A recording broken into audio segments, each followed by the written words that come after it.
आज आपल्या लाडक्या व पवित्र भूमीमध्ये म्हणजे पुरंदरमध्ये राष्ट्रवादी काँग्रेस शरदचंद्र पवार या पक्षाच्या युवक पदाधिकारी आणि कार्यकर्त्यांच्या माध्यमातून इथं जो मेळावा ठेवला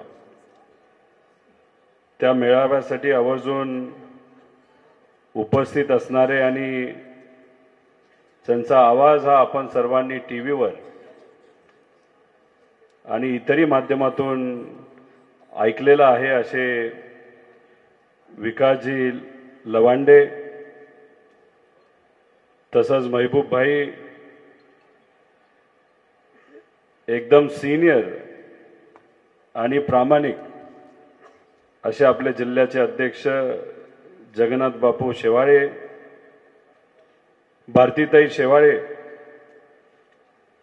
तसंच मोठा असा अनुभव हा आपल्या बरोबर घेऊन आलेले व आपल्याला सर्वांना नेहमी इथं मार्गदर्शन करणारे संभाजीरावजी झेंडे साहेब मनापासून सुप्रियाताईंसाठी व पवार साहेबांसाठी काम करणारे आपल्या या तालुक्याचे तालुका अध्यक्ष माणिकरावजी झेंडे पाटील साहेब हवेली तालुका अध्यक्ष भरतआबा जांभरे एकदम प्रामाणिक व मनापासून आपल्याबरोबर खंबीरपणे राहणारे बापूसाहेबजी माऊळकर पवार साहेबांचे एकदम खास असे सुदामप्पा इंगळे दत्ता आबा चव्हाण विजयरावजी कोलते साहेब अजिंक्य भाऊ धमाल ज्यांनी हा मेळावा इथं व्हावा यासाठी खूप मनापासून ताकद लावली असे पुष्कराज भाऊ सुहासाबा प्रकाश काका योगेश भाऊ कामठे ज्यांनी खूप चांगल्या पद्धतीचं माझं स्वागत वाढदिवसानिमित्त इथं केलं बबनरावजी टकले बाळासाहेबजी बिनताडे राहुलजी गिरमे गौरीताई कुंजीर विजयभाऊ बिनताडे शंकरराव यादव शेखरजी कुंजीर योगेश भाऊ फडतरे शेखरभाऊ पिसे गणेशजी होले समर्थ भाऊ असतील विश्वास नाना असतील वामन भाऊ कामठे असतील अतुलजी जगताप असतील व इथं उपस्थित असणारे युवासेना जिल्हा प्रमुख सागर भाऊ मोडक अजित भाऊ पवार वैभव भाऊ कोलते उपस्थित सर्वच मान्यवर पदाधिकारी कार्यकर्ते पत्रकार या पावनभूमीमध्ये राहणारे सर्व नागरिक बंधू आणि भगिनींनो मगाशी मी भाषण ऐकत होतो भाषणामध्ये अनेक लोकांनी उल्लेख केला की इतर तालुक्यामध्ये जेव्हा आपली पार्टी फुटली होती पक्ष फुटला होता इतर तालुक्यातून अनेक पदाधिकारी आणि काही नेते हे विचाराला पवार साहेबांना सोडून हे सत्तेत गेले पण या परिसरातले जे सर्व पदाधिकारी आहेत त्यांनी विचाराबरोबर आणि आदरणीय पवार साहेबांबरोबर राहण्याची भूमिका जी घेतली त्याचं मुख्य कारण मला असं वाटतं की या भूमीमध्येच एवढी मोठी ताकद आहे विचाराची ताकद आहे संतांच्या विचाराची ताकद असल्यामुळे आपण सर्वांचे जे काही लहानपण आहे ते एवढ्या चांगल्या वातावरणामध्ये गेल्यामुळे तुम्ही ही निष्ठेची भूमिका घेतली मी त्याचं मनापासून स्वागत केलं आणि आदर सुद्धा करतो संत श्री सोपान काकांची पुण्यभूमी स्वराज्य रक्षक छत्रपती संभाजी महाराज यांची जन्मभूमी क्रांती सूर्य महात्मा ज्योतिराव फुले यांचं बालपण या भूमीमध्ये गेलेलं आहे क्रांतवीर राजे उमाजी नाईक यांची सुद्धा जन्मभूमी आचार्य के अत्रे यांची जन्मभूमी, क्रांतीवीर लहुजी वस्ताद साळवे यांची जन्मभूमी, स्वर्गवासी सद्गुरू परमपूज्य श्री नारायण अण्णा महाराज यांची कर्मभूमी. मग एवढे थोर व्यक्ती या भूमीमध्ये जन्मले असतील, त्यांनी कार्य या भूमीमध्ये केलं असेल, तर इथं असणारे सामान्य लोक आणि स्वाभिमानी लोक हे कधीही गद्दारी करणार नाही असा विश्वास अख्ख्या महाराष्ट्राला आहे. आपण जे मत या ठिकाणी मांडलं, एक तुमच्या सर्वांचा कार्यकर्ता म्हणून आदरणीय पवार साहेब असतील, सुप्रियाताई असतील, तुमच्या सर्वांच्या भावना नक्कीच त्यांच्याबरोबर मी पोचवेल असं या ठिकाणी मी नमूद करतो. या महाराष्ट्रामध्ये आपण जर आजची परिस्थिती बघितली तर महाविकास आघाडीसाठी अतिशय चांगली अशी परिस्थिती आहे. अनेक सर्वे जर आपण बघितले, जे आपण केले, त्रयस्थांनी केले, नाही तर भाजपने सुद्धा केले, त्याच्यामध्ये एकच दिसतंय की कमीत कमी महाविकास आघाडीचे 155 सीट या महाराष्ट्रामध्ये या येत्या विधानसभेमध्ये निवडून येणार आहेत. लोकसभेमध्ये तुम्ही सर्वांनी मिळून काय केला चमत्कार हे सगळ्यांना माहिती आहे. मी हवेतला चमत्कार नव्हता. तुम्ही कष्ट घेतले, पुढून मोठ्या प्रमाणात पैशाचा वापर केला गेला, दडपशाहीचा वापर केला, गुंडाशाहीचा वापर केला आणि ह्या सगळ्या गोष्टींना पायाखाली तुडवत, स्वाभिमान राखत तुम्ही ज्या पद्धतीने लढला, लय भारी वाटलं बघून सगळं. मी खरं तर पुरंदरमध्ये फार कमी आलो, कारण का तुम्ही ज्या पद्धतीने इथं लढत होता, प्रत्येक गावामध्ये जाऊन लोकांशी संवाद साधत होता, संघटनेवर लक्ष ठेवलं होतं. त्यामुळे मला असं वाटलं की बाकी तालुक्याकडे थोडंसं लक्ष द्यावं, पुरंदरकडे कमी दिलं तरी चालेल. माझी आई होती इथं. आता ज्यांनी मला घडवलं, ज्यांनी मला लहानाचं मोठं केलं, अशी माझी आई इथं होतीच तुमच्या बरोबर कार्यकर्ता म्हणून. म्हणजे ती लहान असताना सुद्धा आदरणीय पवार साहेबांचं जेव्हा त्यावेळेस प्रचाराचं असायचं, तेव्हा खरं तर असे स्टिकर नव्हते ना, ते एजन्सी नव्हता, स्वतः व तिच्या मैत्रिणी मिळून ते खळ लावायचं आणि असे पेपर तिथं जे चिटकवायचे, असं काम कार्यकर्ता म्हणून माझ्या आईने त्या काळामध्ये केलं होतं. तिच्या स्वप्नात सुद्धा आलं नव्हतं पवारांचं आणि तिचं कुठेतरी नातं येत्या काळामध्ये कधी पुढच्या काही वर्षांमध्ये होणार आहे. असं प्रामाणिकपणे काम केलेलं आहे. आणि ज्या पद्धतीने माझी आई असेल आणि इतरही मान्यवर त्या काळामध्ये आणि कार्यकर्ते ज्या काळामध्ये तिथं पवार साहेबांचं काम करत होते, तसंच तुम्ही सर्वजण आज सुद्धा आदरणीय पवार साहेबांसाठी लढत आहात. हे माझ्यासाठी फार मोठी गोष्ट आहे. म्हणजे पवार साहेबांनी हे सगळं उभं केलं, पण पवार साहेबांनी ह्या सगळ्या गोष्टी उभ्या करत असताना ताकद कोणाची असेल तर ती तुमच्या सर्वांची होती, सामान्य कार्यकर्त्यांची आणि पदाधिकाऱ्यांची होती. काही प्रमाणात काही गोष्टी आम्हाला आयत्या मिळाल्या होतो. ठीक आहे, जिल्हा परिषद पासून माझी सुरुवात झाली असेल, पण जिल्हा परिषद मध्ये तुमच्यासारख्या लोकांना सुद्धा संधी मिळायला फार संघर्ष करावा लागतो. जिल्हा परिषद मध्ये मी उभा झालो, रोहित पवारकडे बघून कधी मतदान त्यावेळेस झालं नव्हतं. मतदान जर कोणाकडे बघून झालं असेल तर ते आदरणीय पवार साहेबांकडे, सुप्रियाताईंकडे बघून, माझ्या आई वडिलांकडे, माझ्या आजोबाकडे बघून झालं. आणि मग जेव्हा मी निवडून आलो, जसं सागरने मगाशी सांगितलं, पुढच्या पिढीची सुद्धा एक जबाबदारी असते की ज्या कुटुंबामध्ये तुम्ही जन्मता, एकदा ठीक आहे तुम्ही राजकारणात आल्यानंतर जर निवांत घरी बसत असताल आणि काहीच काम करत नसताल तर पुढच्या इलेक्शनमध्ये लोक कधी तुम्हाला निवडून देत नसतात. काम हे करावंच लागतं. आणि जेव्हा मी तिथं जिल्हा परिषद सदस्य झालो त्यावेळेसपासून आतापर्यंत आदरणीय पवार साहेबांच्या मार्गदर्शनाखाली काम करत आलेलो आहे. या परिसरामध्ये जिल्हा परिषदच्या काळामध्ये तुमच्या सर्वांबरोबर मी फिरलोय. आरोग्य शिबिरं आपण सर्वांनी मिळून घेतलेली आहेत. क्रिकेटच्या टुर्नामेंट तिथं घेतलेल्या आहेत.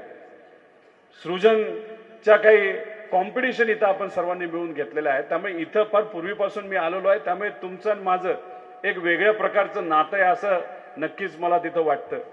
आणि आपल्याला खूप पुढे जायचंय, इथं काय थांबायचं नाही. काही लोक म्हणतात रोहित पवार एवढे शांत का झाले? झालेत थोडा काळ शांत, थोड्या दिवस अजून शांत राहतील. पण जसं तुम्ही कार्यकर्ते सगळ्या गोष्टी हातात घेणार आहात, पदाधिकारी हे सगळ्या गोष्टी हातात घेणार आहेत, आणि आदरणीय पवार साहेबांच्या मार्गदर्शनाखाली जसं लोकसभेला आपण लढलो तसं विधानसभेला सुद्धा लढणार आहे. तसंच तुमच्यासारखा हा कार्यकर्ता सुद्धा या महाराष्ट्रामध्ये जिथं कुठं जाईल तिथं आपल्या विचाराचा आमदार हा निवडून आणण्यासाठी प्रामाणिकपणे तिथं काम करणार आहे. त्यामुळे लोकसभेमध्ये जे तुम्ही केलं खरंच जबरदस्त केलं. तुमची लीड म्हणजे 28,000ची लीड वरच्या बाजूला. आणि आमचे भरतआबा आहेत तिथं, अजिंक्य आहेत, बरेच काही काका असतील, बरेच कुटवड भाऊ असतील, हे सगळे इथं आलेले आहेत. त्यांनी सुद्धा जोरात काम केलेलं आहे.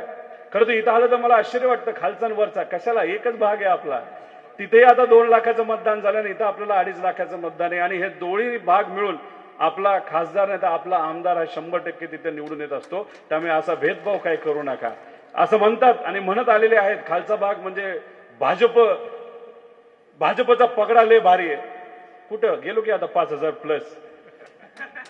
त्यामुळे येणाऱ्या काळामध्ये आदरणीय पवार साहेब जो कुठला निर्णय घेतील, इथं ज्यांना कोणाला तिथं संधी दिली जाईल तिथून तशीच लीड राहणार आणि इथून सुद्धा तशीच लीड जाणार. आणि पवार साहेबांबरोबर आपण सर्वजण प्रामाणिकपणे तिथं उभं राहणार. तुम्ही इथं जी मागणी केली, कार्यकर्ता म्हणून मागणी करण्याचा अधिकार आहे. माझ्याही मतदारसंघामध्ये काँग्रेसने मागणी केली, शिवसेनेने मागणी केली. मी तिथं म्हणलो नाही की बाबांनो ठीक आहे मीच तिथं उभा राहणार. मी म्हणलो ठीक आहे, पक्षप्रमुख जो कुठला निर्णय घेतील तो मलाही सुद्धा मान्य असेल. त्यामुळे मी तिथं इच्छुक उमेदवार म्हणून मी तिथं काम करतोय. त्यामुळे तिथं काही हरकत नाही. कारण त्या मतदारसंघामध्ये तिथे असणारे जे पदाधिकारी कार्यकर्ते ज्यांनी लोकसभेमध्ये प्रामाणिकपणे काम केलं, आपल्या पक्षप्रमुखाकडे विनंती करणं ही त्यांची जबाबदारी जी आपण सर्वजण त्या ठिकाणी पार पाडतोय. आणि मग ह्या सगळ्या गोष्टी जेव्हा सुप्रियाताई आणि पवार साहेबांकडे जातील ते तिथं बसून इतर जे पक्षाचे नेते आहेत त्यांच्याबरोबर चर्चा करून या परिसराला योग्य असा न्याय देतील. आणि मग तुमचं कुठेतरी ऐकलं जाईल, तुमच्याशी चर्चा केली जाईल. पण शेवटीचा निर्णय हा कोणाचा असतो? तो साहेबांचा असतो. तो आपल्या सर्वांना मान्य करावा लागेल. उद्या जाऊन कर्जत जामखेडमध्ये जर त्यांनी निर्णय घेतला की उद्या दुसऱ्या मित्र पक्षाला द्यायचं, तिथं त्या पक्षासाठी हा कार्यकर्ता प्रामाणिकपणे काम करेल. पण जो कुठला व्यक्ती असेल त्या भूमीला एकदम प्रामाणिक असणं आणि विचाराला प्रामाणिक असणं फार महत्वाचं आहे. का ही भूमी पवित्र आहे, माझ्या मतदारसंघातली भूमी पवित्र आहे, ही महाराष्ट्रातलीच भूमी पवित्र आहे. आणि ह्या भूमीमध्ये वेगळी ताकद असल्यामुळे दिल्लीचे जे कुठले नेते इथं येऊन इथं असणाऱ्या मोठ्या नेत्याच्या विरोधात बोलून, नाही तर इथं महान व्यक्तींच्या विरोधात अवमान त्या ठिकाणी करून सुद्धा त्यांना काय मिळतं तर भोपळा मिळतो. हे आपण सर्वांनी बघितलंय. कारण इथली लोक ही स्वाभिमानी लोक आहेत आणि हे जे दिल्लीवरून येणारी लोक आहेत आणि त्यांचा जो पक्ष आहे जो वेगळा विचार आपल्या इथं रुजवण्याचा प्रयत्न त्या ठिकाणी करत आहे त्याला इथली लोक कुठेही थरा लावून देणार नाही, नाही तर त्यांची जागा त्या ठिकाणी दाखवून देतील. ही महाराष्ट्राची ताकद आहे आणि हीच या विधानसभेमध्ये आपण सर्वांनी कुठेतरी मनामध्ये खरं तर ठेवावी. विषय अनेक आहेत, बरंच काय बोलू शकतो. पण युवा म्हणून इथे एवढंच सांगतो, आपल्याला असं वाटतं की आपण युवा आहे काही करू शकतो.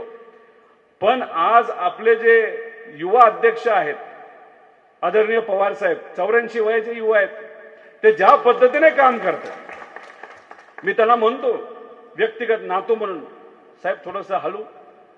साहेब माझ्याकडे बघतात आणि म्हणतात तुला काय म्हणायचंय? मी म्हणलं काय नाही, अजून स्पीड वाढू, काय हरकत नाही. अहो थांबतच नाही. सकाळी 7ला लोकांना भेटायला सुरुवात करतात, रात्री 12 पर्यंत त्यांच्या बैठका तिथे चालू असतात, मध्ये आधी त्यांच्या मोठ्या सभा तर चालूच असतात. आणि मग सकाळी उठल्यानंतर परत त्यांचं 7ला काम चालू होतं, रात्री 12 पर्यंत चालू होतं. लोकसभेला तर फक्त 3 तास झोपायचे पवार साहेब, 3 ते 4 तास. मग युवा म्हणून आपण त्या पद्धतीचं काम करतोय का? लोकांपर्यंत जातोय का? साहेबांचे विचार घेऊन लोकांपर्यंत पोहोचतोय का? आपलं चिन्ह लोकांना कळलंय का? ही सगळी जबाबदारी सुद्धा आपल्या सर्वांची आहे. जेव्हा तिकीट दिलं जाईल नाहीतर उमेदवार जाहीर केला जाईल तोपर्यंत ठीक आहे, वेळ आहे. पण आता पण आपण कुठेतरी लोकांपर्यंत जाणं आणि लोकांची कामं करून घेणं हे अतिशय महत्वाचं आहे. त्यामुळे सर्वे कुणी काय केला तरी काय टेन्शन घ्यायची जरूरत नाही.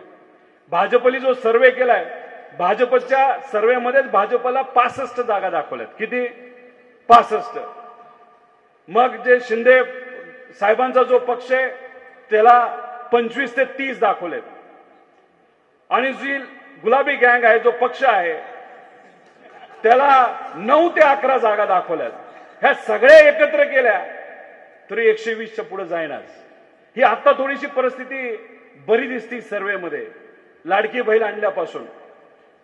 पण त्या सर्वेमध्ये काय होतं माहिती का, महिलांना जर पहिला प्रश्न केला सुरुवातीलाच, तुम्ही कोणाबरोबर राहणार सांगा, सगळे म्हणतात पवार साहेबांबरोबर राहणार, उद्धव ठाकरे साहेबांबरोबर, राहुल गांधींबरोबर राहणार. पण त्यांना जर पहिला प्रश्न केला की लाडकी बहीण योजना मिळाली का, हो, मग त्यांना दुसरा प्रश्न केला तुम्ही कोणाबरोबर राहणार, तर ते घाबरतात. त्यांना काय वाटतं की अरे भाजपकडनंच फोन आलाय वाटतं, आणि आपण जर भाजपच्या विरोधात काय बोललं तर पैसे बंद होतात का काय. तर एक जबाबदारी आपल्या सर्वांची आहे, आणि जबाबदारी नाही तर मी सांगतो की लोकांना आपल्याला सांगावं लागेल की काहीही झालं, एकतर आपलं सरकार या राज्यामध्ये येणार म्हणजे येणार, हे काळ्या दगडावरची पांढरी रेष आहे. आणि आपलं सरकार आल्यानंतर ही जी योजना त्यांनी चालू केली, या सरकारने चालू केली, घाई गडबडीने चालू केली, कुठेतरी सामान्य लोकांना घाबरून, कारण सामान्य लोक आपल्या बरोबर राहिले नाही, या भीतीपोटी ही घाई गडबडीने मध्य प्रदेशची योजना जी लागू केली गेली आहे ती योजना महाविकास आघाडीमध्ये आपण बंद करणार नाही, उलट त्याला जास्त ताकद देऊ. आणि ज्या महिला आमच्या ज्यांना मिळायला पाहिजे होती त्यांना मिळाली नाही, अशा महिलांना अन्याय झाला, ते सुद्धा अन्याय येत्या काळामध्ये आपण काढू. त्यामुळे ही जी भीती व्यक्त केली जाते की आपण ती योजना बंद करू, असं नाही. आपण तर ती योजना बंद करणार नाही, पण त्या योजनेबरोबर अजून अनेक काही गोष्टी करणार आहोत. म्हणजे काय, शेतकऱ्यांना हमी भाव हा चांगला आपण देणार म्हणजे देणार पवार साहेबांच्या मार्गदर्शनाखाली. आणि त्याच आपल्या लाडक्या बहिणीच्या मुलाला, नातवंडाला हाताला काम मिळावं म्हणून आपण चांगल्या इंडस्ट्री आपल्या या महाराष्ट्रामध्ये आणून रोजगार उपलब्ध देऊन त्यांना 20-25 हजाराचा पगार महिलाला कसा मिळेल यासाठी सुद्धा आपण येत्या काळामध्ये प्रयत्न करणार आहे.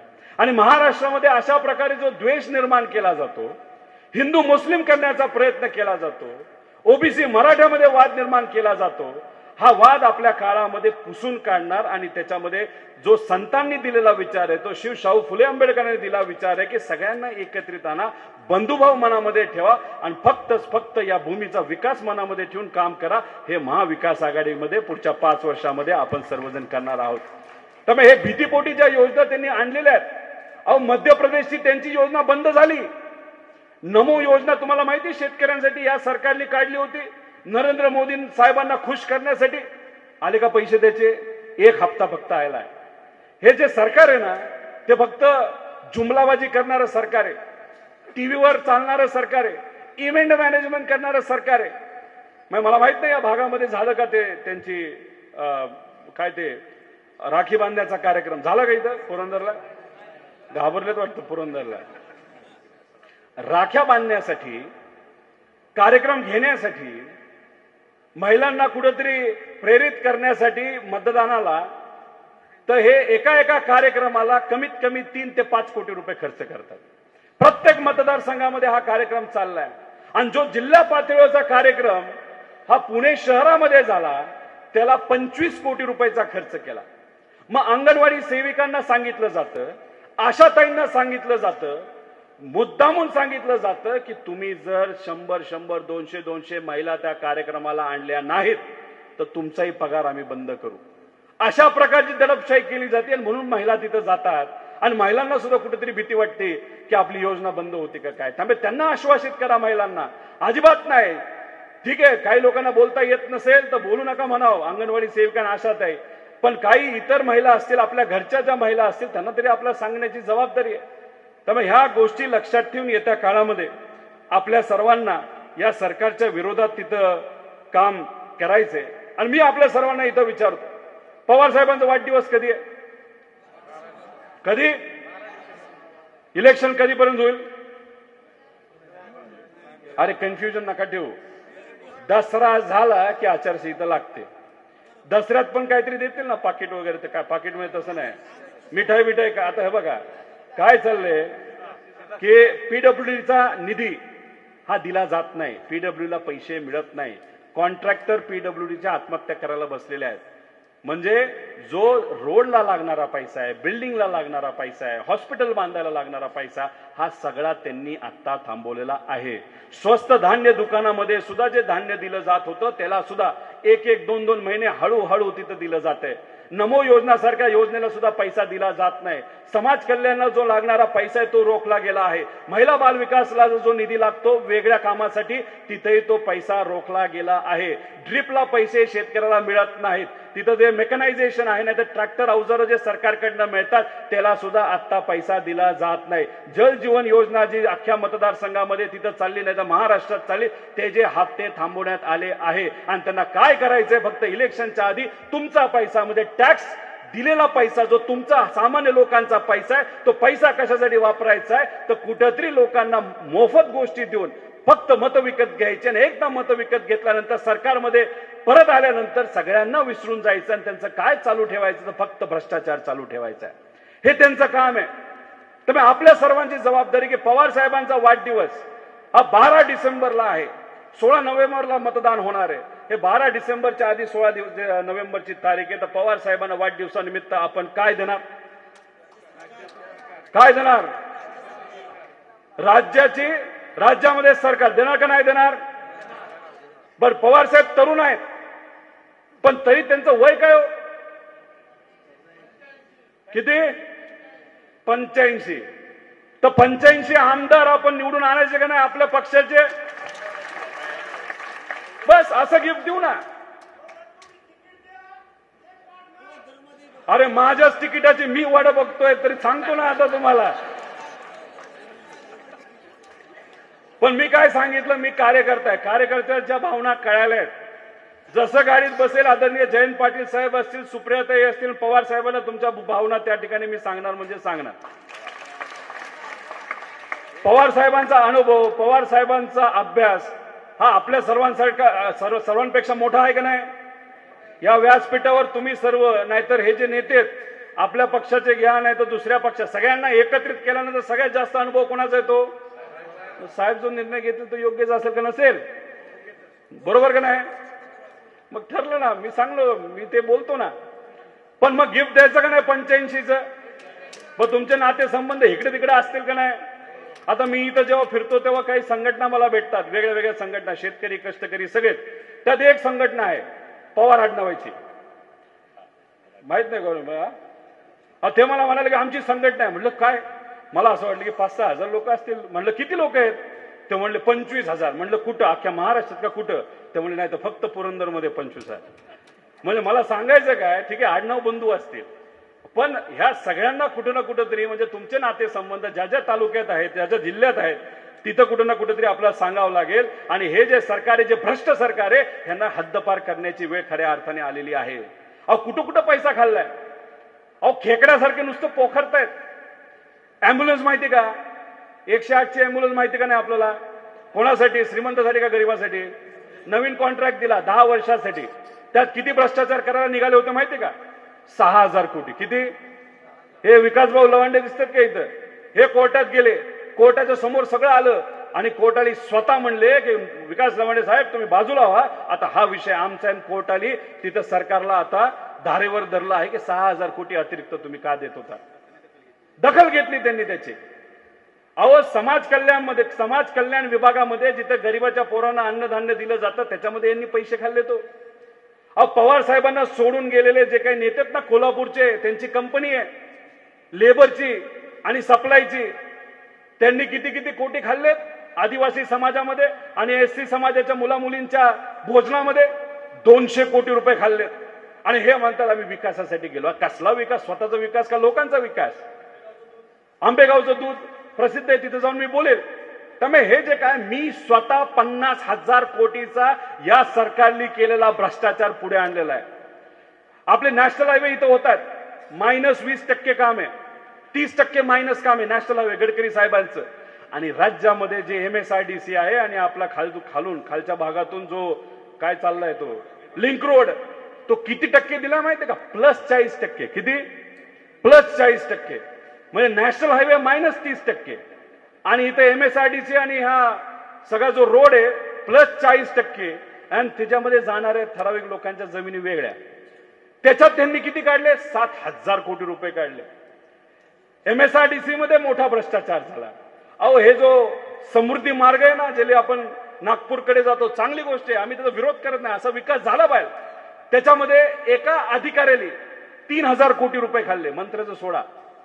आणि त्याच्यातून जो पैसा मिळाला तो गुजरातच्या त्यावेळेसच्या इलेक्शन मध्ये वापरला गेला बीजेपीला सत्तेत आणण्यासाठी.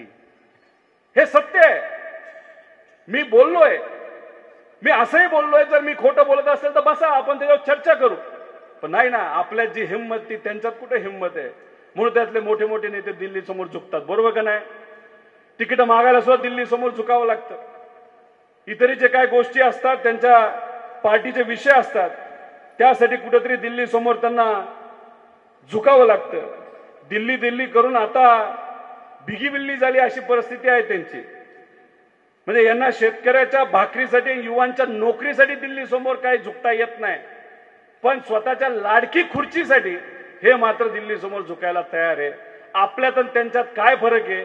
आपण स्वाभिमानी मराठी माणसं आहोत, या महाराष्ट्रातली माणसं आहोत, आणि आपण कधी दिल्ली समोर तिथं झुकत नाही. ही गोष्ट कुठेतरी आपण सर्वांनी लक्षात घेतली पाहिजे असं माझ्यासारख्याला त्या ठिकाणी वाटतं. अहो, ह्यांनी भ्रष्टाचार काय लेवलला नेलाय माहिती का? छत्रपती शिवाजी महाराज स्मारकामध्ये ह्यांनी 2 कोटी रुपये खाल्लेत. म्हणजे मोदी साहेबांना लँड करण्यासाठी 3 कोटीचा खर्च त्यांच्या हेलिपॅडसाठी, आणि छत्रपती शिवाजी महाराजांच्या स्मारकासाठी 2.5 कोटी, आणि त्याच्यात सुद्धा ह्यांनी किती मलिदा खाल्ला तर 50%. जी घटना घडली, अतिशय दुर्दैवी घटना घडली, अख्खा महाराष्ट्र हादरला होता. अहो, तसंच पिंपरी चिंचवडमध्ये छत्रपती संभाजी महाराजांच्या पुतळ्यामध्ये सुद्धा या लोकांनी पैसा खाल्लाय, मलिदा खाल्लाय. अहो, ह्यांना लेवल काय लेवलला जायचं हे कळत नाही.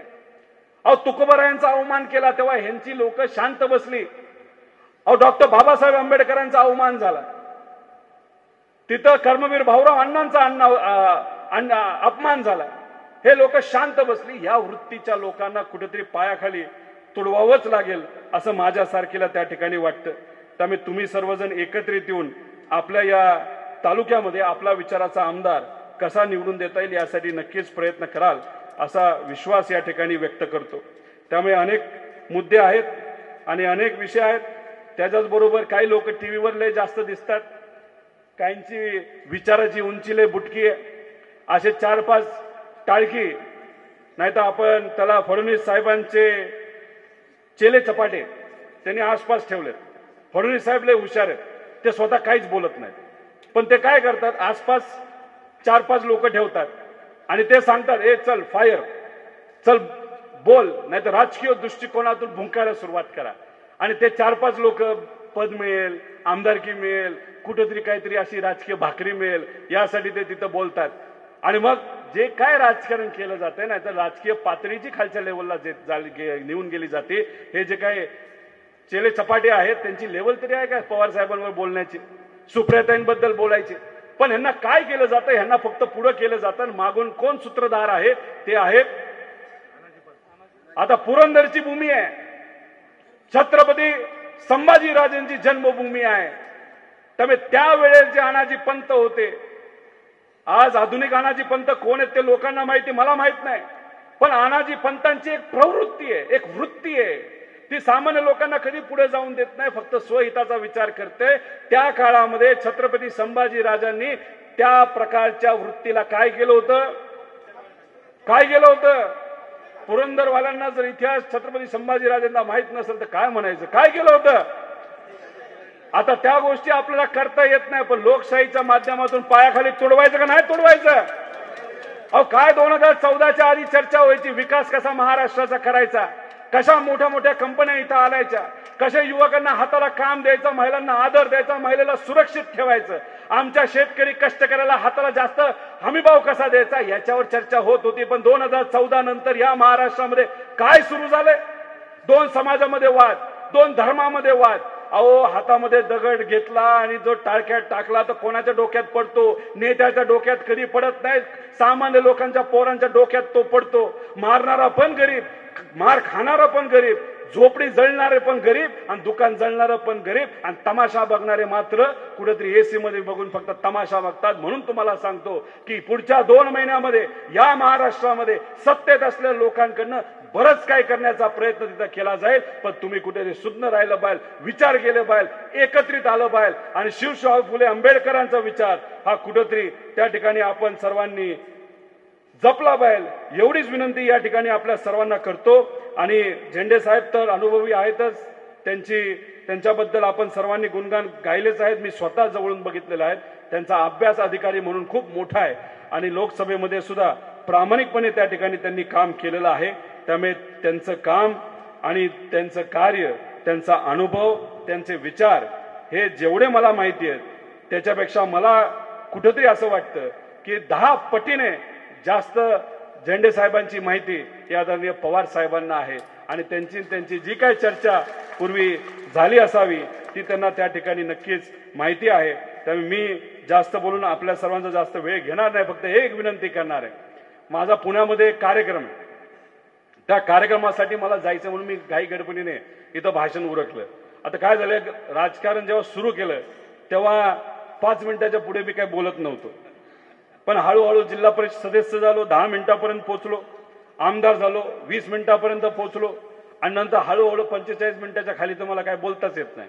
आता पण कदाचित अर्धा तास झालं का 20 मिनिटं झाली काय माहिती, त्यामुळे अजून खूप काय बोलू शकतो, पण मला पुढे जायचंय। मला खरं तर शेवट बोलायचं होतं कारण मला अनेक मान्यवरांचं भाषण ऐकायचं होतं, पण आता आपल्या सर्वांना जगन्नाथ बापू तिथं बोलणार आहेत, मेहबूब भाई बोलणार आहेत, सगळ्यात चांगलं भाषण विकास भाऊंचं आहे, लय आक्रमक भाषण असतं त्यांचं आणि अभ्यासू भाषण असतं। त्यामुळे ह्या सगळ्या गोष्टी आपल्याला ऐकाव्या लागणार। ऐकणार का नाही ऐकणार, ऐकणार का नाही ऐकणार, शेवटपर्यंत थांबणार ना, नक्की का? काय राव आवाज काय वाटेणार राव, मला मगाशी त्यांनी सांगितलं, पण तसं काय करू नका, आपण इथं प्लीज शेवटपर्यंत थांबवावं। मला असं वाटतं मोठी सभा झाली, कार्यकर्ता मेळावा ही काही सभा नव्हती, ह्याच्या पुढेही ज्या काही सभा होतील त्या अजून मोठ्या असतील, पण तुम्ही कार्यकर्ता म्हणून आदरणीय पवार साहेबांबरोबर प्रामाणिकपणे राहिलात आणि सुप्रियाताईंना खूप चांगल्या पद्धतीने तुम्ही इथून लीड दिली।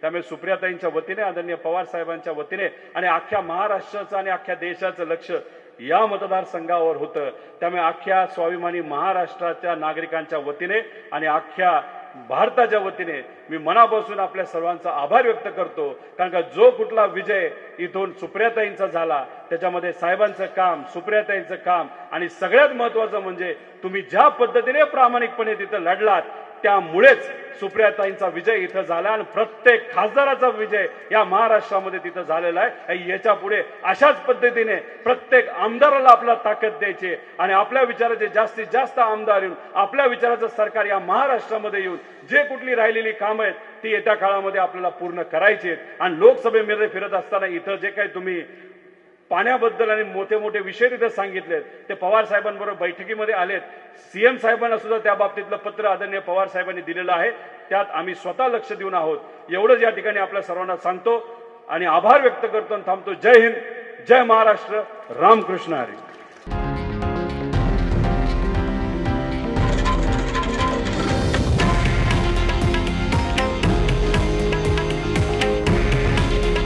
हे आहे देशातील नंबर 1 न्यूज नेटवर्क आणि आपण पाहत आहात TV9 मराठी। काळजी तुमची, हित महाराष्ट्राचं।